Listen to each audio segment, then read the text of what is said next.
Hey guys, it's Fallon, your friendly neighborhood librarian, and I am coming back to you all with my Reading Rush, formerly Booktube-A-Thon TBR.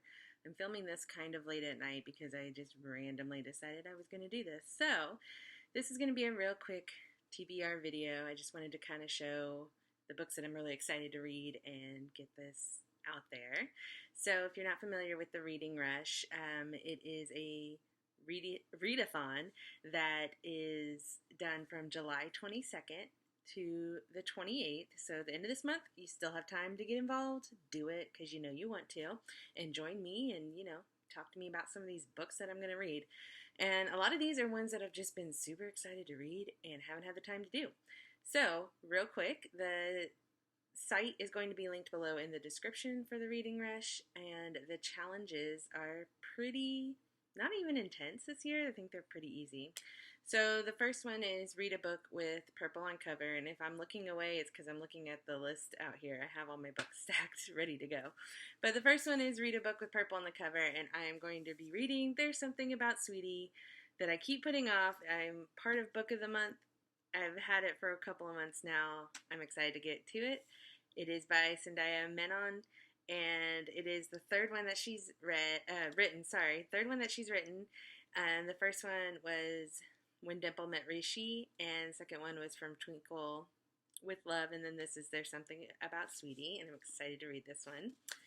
The second prompt is read a book in the same spot the entire time, which I'm going to do, and I'm going to kind of combine it with the seventh challenge, which I'll go into further, but I'm going to be listening to an audiobook here on the couch, and I will tell you which one it is going to be when I get to the seventh challenge. So, the third challenge is read a book you meant to read last year, and it is not, I don't think it was published last year. Let me double check here real quick. But this is a book that I heard, it was published last year. This is a book that I heard a ton about and was really excited to read, and I picked up my copy in paperback finally and just never got around to reading it. So it is I'll Be Gone in the Dark by Michelle McNamara, and if you're not familiar with this book, it is a search for the Golden State Killer, and Michelle McNamara tragically died before the Golden State Killer was caught. And she was married to Patton Oswalt. If you're not familiar with him, I don't know why. He's a hilarious comedian, but they caught the Golden State Killer because of her, basically. I mean, yeah, there were other things that were involved, but this is her story about her search, and it was published posthumously, I believe. Let's see. Yes, it was, and I'm really excited to read it. Everyone I've heard talk about it says it's really good, so I'm super excited to see what's going to happen with that. The next prompt is read an author's first book.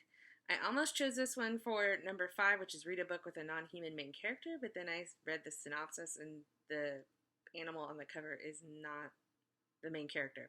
So this is an arc that I got that's actually being published in July, so I'm going to read it. It actually has already been published. It was published the 9th, but it's called The Stormcrow, and it's by Kaylin Josephson.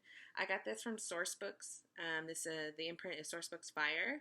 I got this arc a couple months ago. I've been meaning to read it, so I feel like this is a really good time. This is her first book, as far as I can tell, so I'm super excited to read it.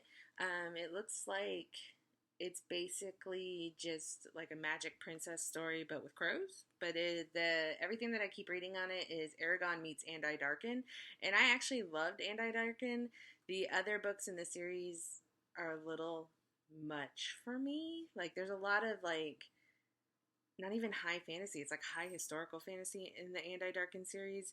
But the first book is amazing. If you haven't read that, please go read it. It's really, really good. And I actually loved Aragon when I read it.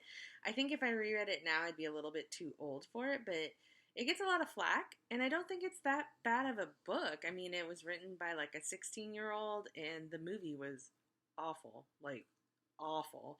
But the book was actually, I thought, really good, and I read it when I was like 16, so, it's kind of like loving Twilight. You love it the first time you read it, and then as an adult, when you reread it, it's kind of like, this isn't that great. The next prompt, which I just talked about, was read a book with a non-human main character. I'm very excited to read this one. I just picked this one up, and it is The Kingdom by Jess Rothenberg, and she is an android, very much like Cinder. I don't know a whole lot about this book, but I have some friends in a Discord, I've mentioned it before, that fell in love with this book. Plus, look at the cover. It's amazing. And it's actually also qualified for the purple on the cover because it's reading blue on my camera, but it is actually kind of a purpley lavender color. But I'm going to read this one for the non-human main character.